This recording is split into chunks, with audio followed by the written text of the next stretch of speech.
vou botar aqui no papo Imagina. o Otaviano Canuto, ex-presidente, ex-vice-presidente do Banco Mundial, do FMI, do BID. Canuto, obrigada por estar com a gente. Sei que é quase madrugada aí, você está em Washington, né? Está num fuso horário que não ajuda, mas muito obrigada por estar aqui. É um prazer estar aqui com Bom vocês. dia, gente. E o Paulo que fez esse convite para o Canuto estar aqui com a gente. Então, Paulo, obrigada também por ter intermediado aqui esse contato. Vamos fazer esse papo. Eu já começo, na verdade, pedindo, Canuto, para você falar um pouco para a gente como você viu aí esse movimento do Trump, né? Essa redução de 10%, no fim, para alguns setores, não está sendo algo para se comemorar, né? A verdade é que teve um mal entendimento no Brasil sobre qual foi a decisão, a natureza da decisão do Trump. Acontece o seguinte: o Trump estabeleceu várias camadas de tarifas, né, nesse ano, né? Inclusive aquelas tarifas recíprocas, chamadas de recíprocas, porque na verdade na prática não é nada disso, mas que seguiram uma fórmula que dependia principalmente do saldo dos Estados Unidos com o país, né? Com quem os Estados Unidos tinham e têm um saldo comercial positivo, como é o caso do Brasil, o Trump botou uma tarifa mínima de 10%, mas isso é na tarifa recíproca. E nos outros países, os países com os quais os Estados Unidos tinham déficits na relação comercial, ele estabeleceu tarifas que foram proporcionais justamente a esse saldo. Um negócio inteiramente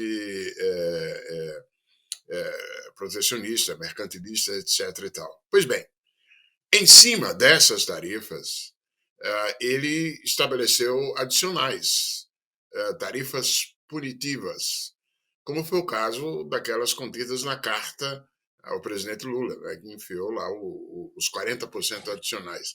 Isso não tem a ver com as tarifas que ele decidiu justamente baixar agora na sexta-feira. Né?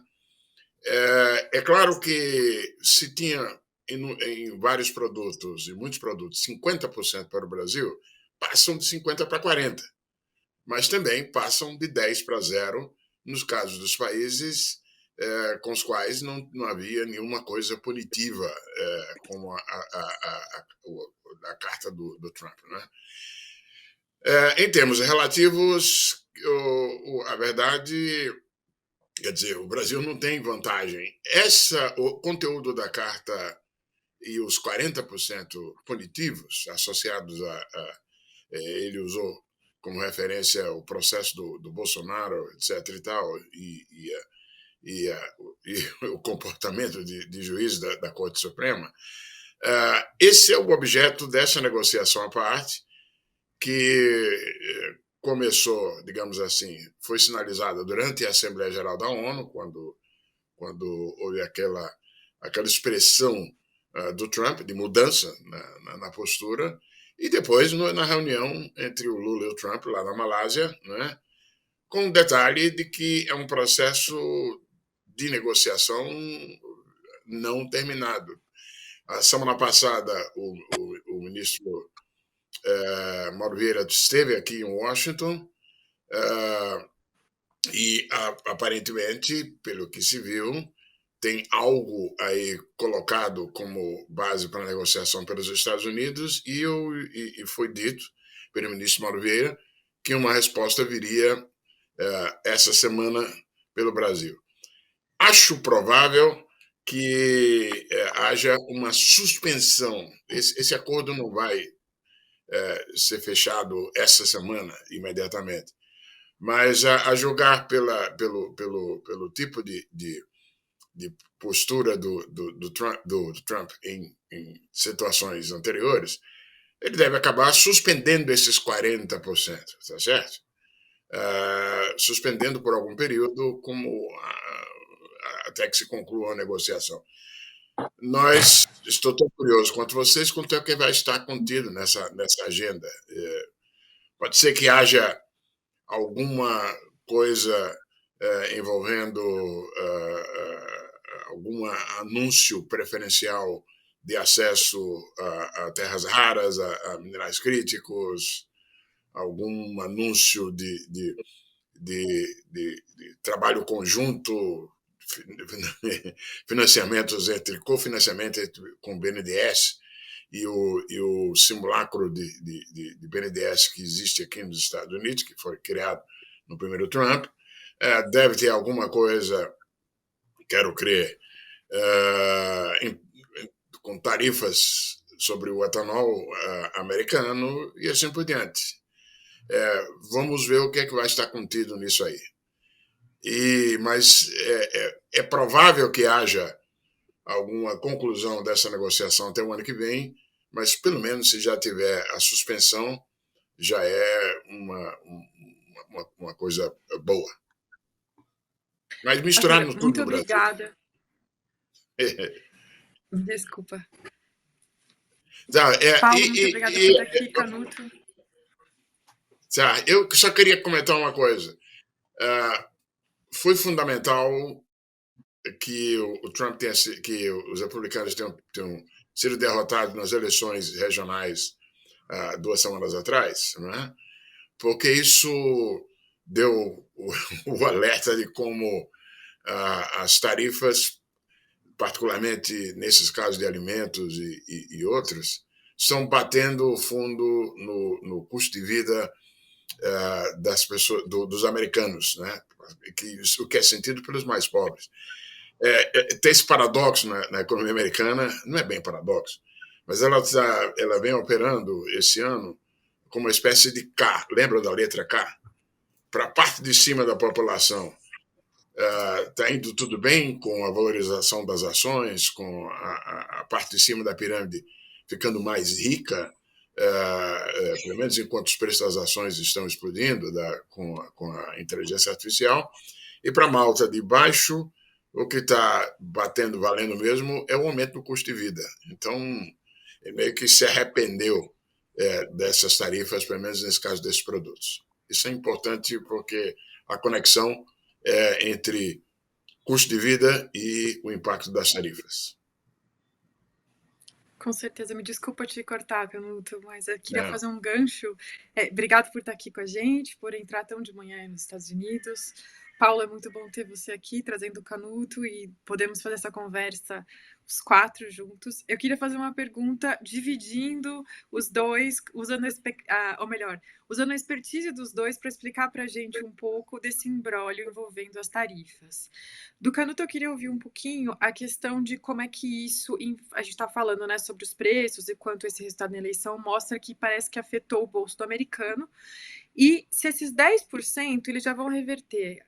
Qual que é a tua leitura como quem está aí, e claro, como economista, se esse alívio de 10% já vai trazer um impacto, no que e como? E para o Paulo também, interpretar como é que funciona essa decisão de reduzir. A Bia comentou mais cedo a questão de que isso piora mais para o café, e como economista eu queria te ouvir a sua percepção, puxando um pouquinho para o Brasil também, se juntando nessa conversa, balançando no que influencia para o americano, né, para o consumidor, mas também para o exportador brasileiro, como é que essa redução só dos 10% para os outros, ou seja, redução maior para os outros e menos para o Brasil do que esperado, como é que isso deve impactar na economia americana e o impacto no Brasil? Se é que ficou claro, me estendi um pouquinho aqui. Paulo, vai?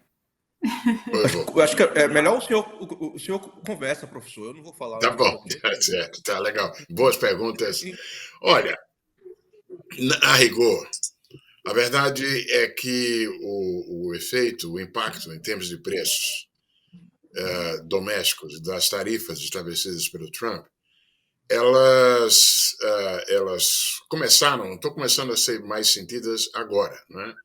No caso de alguns produtos, o impacto foi imediato, quer dizer, evidentemente que estabelecer tarifas sobre produtos, alimentos importados e assim por diante, o impacto foi imediato. O preço do café aqui subiu 18%, tá certo?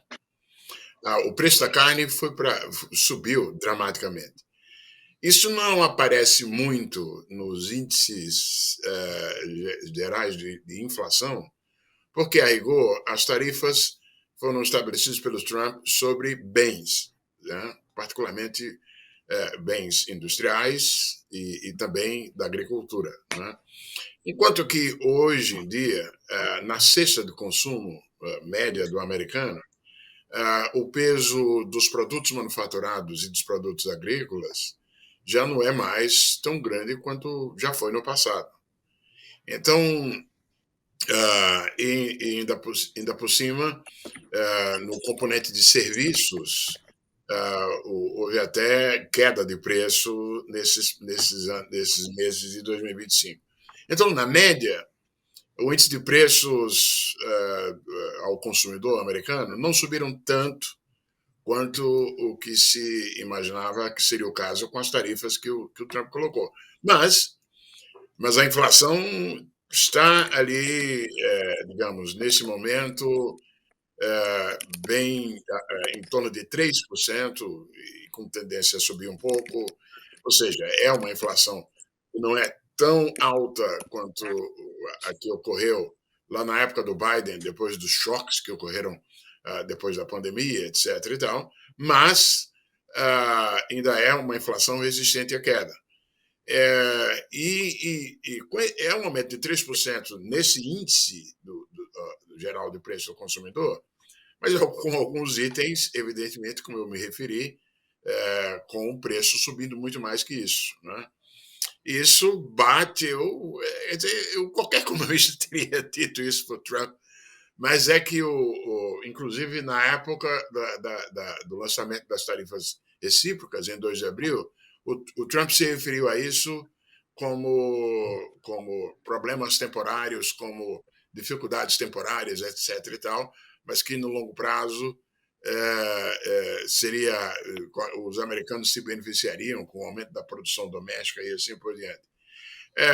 Um absurdo, inclusive, de fazer isso no caso de produtos sem alternativas domésticas. É verdade que os americanos produzem também carne, por exemplo, mas a produção de carne pelos Estados Unidos está muito longe de atender a demanda total americana. Então, qualquer economista poderia ter dito para ele claramente que haveria esse choque de preço. Aí o resultado eleitoral certamente influenciou a ele tentar se desfazer desse lado negativo. Agora, isso em nada muda a postura bilateral do Trump em relação ao Brasil, à Índia e a outros casos, né? Bom, obrigado, Canuto, não tinha falado ainda com você. Prazer sempre estar junto. A pergunta em relação aos exportadores americanos, brasileiros para os Estados Unidos, não sei se Canuto concorda, mas nessa redução que teve agora, eu acho que o impacto é muito pequeno, porque isso é uma cadeia produtiva que demora um tempinho, né? Isso não é um NFT de celular que você reajusta o preço hoje e no mesmo segundo está vendendo no preço diferente, né? Daqui que o café que está lá em Minas Gerais chega na casa do consumidor nos Estados Unidos demora algumas semanas, né? Então, assim, não é automático isso. E a outra coisa é que ninguém vai comprar café do Brasil neste momento com essa redução de tarifa, porque não sabe como é que vai ser essa tarifa daqui a uma semana, um mês, etc. Então, para mim, as exportações ainda vão ficar esperando, assim. Pior que aumentar o preço é não saber o preço, né? Então, assim, achar que vai ter o embarque de café essa semana do Brasil para os Estados Unidos, porque a tarifa caiu, não vai. O importador americano e o exportador brasileiro querem ver um cenário de como vai ser essa. Então, esse alívio hoje, para mim, não vai mudar nada. Isso não é uma brincadeira. Você imagina, tá um navio no meio do caminho, aí muda a tarifa de novo, aí você não sabe. Ninguém vai correr esse risco. Só vai se restabelecer a exportação quando se disser não, a tarifa vai ficar essa. Esses dentezinhos no meio do caminho, não acredito que tenha diferença nenhuma. Não sei se o que o Canuto acha, mas é muito complexo a cadeia. Concordo inteiramente. Tem um efeito inevitável no tempo uma defasagem até que você tenha segurança, como você diz, com que preço tratar, não é? E o impacto foi imediato, já uma queda, a gente vê nos volumes de vendas e assim por diante. É verdade que em alguns produtos, provavelmente com algum preço, o Brasil vem conseguindo substituir o mercado americano por outros, né? A China, a Índia, a Argentina, por exemplo, salvaram em grande medida o volume de exportações brasileiras. Mas essas coisas não acontecem de graça. Até deve ter uma queda de preço para isso ser tornado possível. O efeito das tarifas do Trump sobre o Brasil é evidente que eles têm sido dolorosos sobre uma parcela de produtos, particularmente aqueles produtos que dependem muito de vender no mercado americano, mas a rigor o efeito macroeconômico no Brasil não foi tão pronunciado. A dependência nossa de exportações para os Estados Unidos não é grande o suficiente para ter feito um impacto desastroso, com exceção de alguns setores, daquelas empresas, evidentemente, especializados em vender no mercado americano. Canuto, eu quero te fazer uma pergunta e vou passar para o Paulo também, que eu sei que ele tem uma pergunta sobre Europa, né, Paulo? Mas eu queria também aproveitar e perguntar o quanto esse cenário que você mencionou, Trump percebeu, né, no recado aí nas últimas eleições, que os democratas tiveram vitórias muito expressivas, né? Ele percebeu que a questão dos preços dos alimentos, etc., foi sentida na ponta e que isso pode ter um impacto político para ele, né? Por isso veio essa redução generalizada dos 10%. O quanto esse cenário político também pode ajudar o Brasil nessa negociação bilateral com os Estados Unidos. E aí, Paulo, depois que o Canuto responder essa, eu peço para você já emendar com a sua de Europa, tá? A rigor, veja, o efeito sobre a expressão-chave, deixa eu dizer em inglês, porque essa affordability é a palavra que foi chave utilizada pelo prefeito eleito de Nova York, e que é interessante notar que o próprio Trump se referiu a ela, quer dizer, a capacidade de conseguir sustentar no bolso o padrão de vida, né? A rigor, isso não é que o Trump não tem um foco no Brasil nesse caso. Reduzir os 10% para produtos que não são, inclusive, majoritariamente produzidos dentro dos Estados Unidos,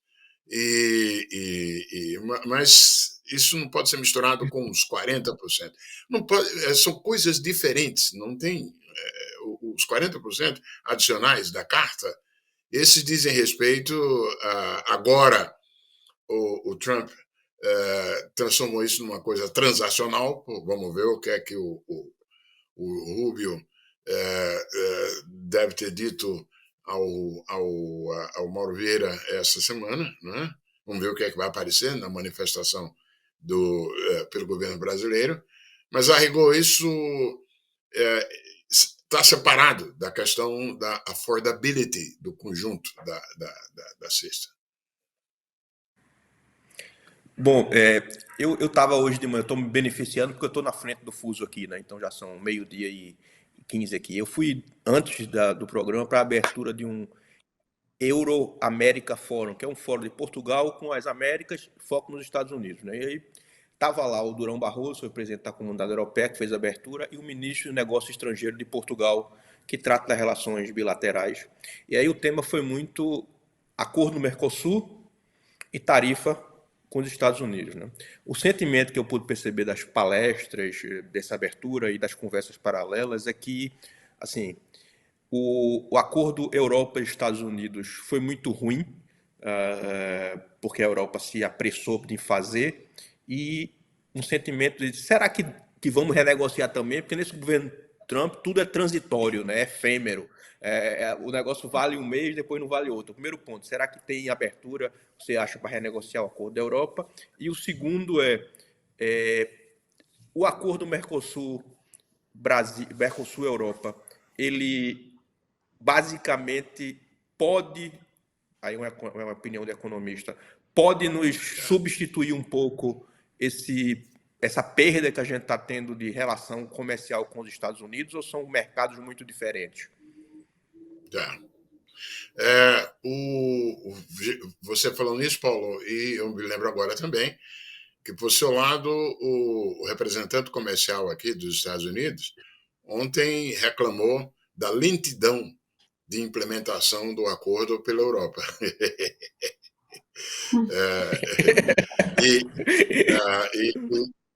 Então, é provável que a gente possa ter, de fato, algum tipo de reabertura. Realmente houve muita pressa. Verdade seja dita que a Europa não foi única nisso, com exceção da China, ninguém mais retaliou. Pelo receio de que, bom, primeiro, ninguém tem a arma no coldre que a China tem, que era os recursos minerais críticos e terras raras, né? Que são tão essenciais não apenas para energia limpa, para tecnologia militar e assim por diante, né? Para tudo que é de high-tech nesse momento. Né? E os países todos, inclusive a União Europeia, acharam por bem que entrar num pau a pau ali ia ser o pior cenário. Então, a opção primordial foi por não retaliar, como o Brasil não fez. Né? Agora,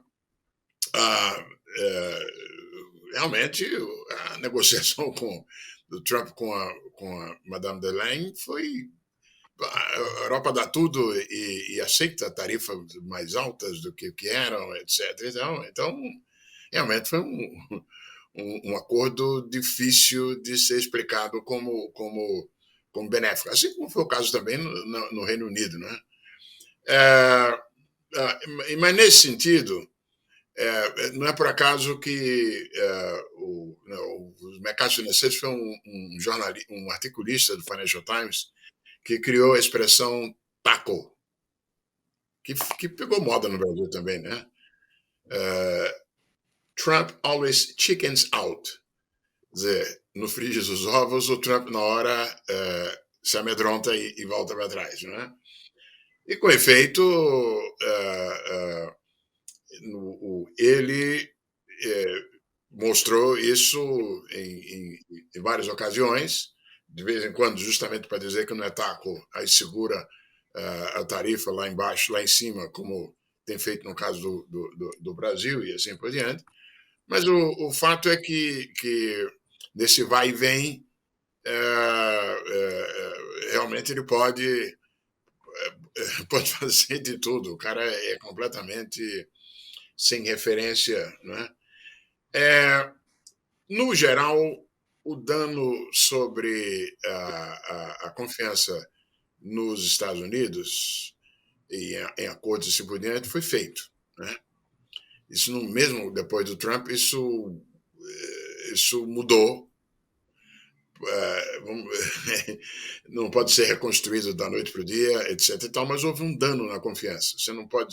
Isso tem levado todo mundo a buscar alternativas, a fazer uma cobertura de risco, como se diz na linguagem financeira, diversificando os mercados com quem as regiões e os países têm relação. Está todo mundo fazendo isso, a Europa fazendo isso, o Canadá fazendo isso, o Brasil fazendo isso, né? E nesse sentido, digamos assim, a probabilidade de entrar em efetividade o acordo Mercosul-União Europeia foi aumentado brutalmente pela atitude do Trump. Queridos,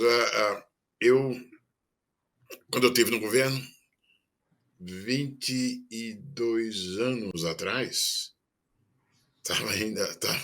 já estava em curso a conversa, a negociação desse acordo Mercosul-União Europeia. Durão falou hoje Então, que começou quando ele entrou em 2004 na Comunidade Europeia e estava negociando acordo. 21 anos, exatamente na época que o senhor falou. Pois é. Já estava lá antes, porque no caso do Brasil, começou já na época do FHC. É impressionante. E mesmo assim, a gente ainda vai ter, ainda nessa reta final, ainda a resistência da França e de alguns poucos parceiros da União Europeia. Né? Minha esposa é francesa. A gente tem disputas acaloradas aqui em casa sobre o efeito desse acordo e a agricultura francesa em relação à brasileira, tá certo? É um tema complicado. É complicado. Mas a chance aumentou agora. Vamos ver. Aumentou. É o sentimento que eu tive hoje lá, que é generalizado.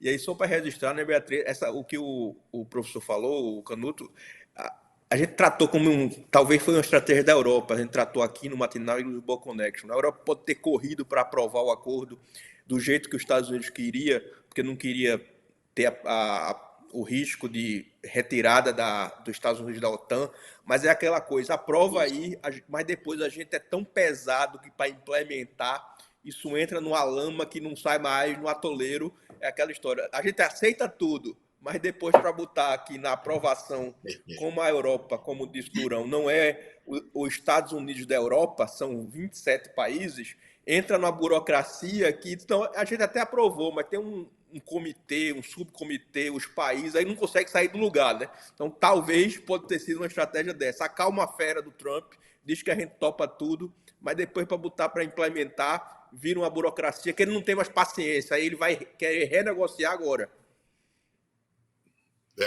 Quando tiver um Estados Unidos da Europa, aí o euro substitui o dólar como moeda de reserva. Tá ótimo. Gente, foi um ótimo papo. Eu agradeço muito, Canuto. O Paulo continua aqui mais um tiquinho com a gente. Canuto, obrigada por conectar aí cedinho em Washington. Fica o convite para voltar mais vezes. Muito obrigada.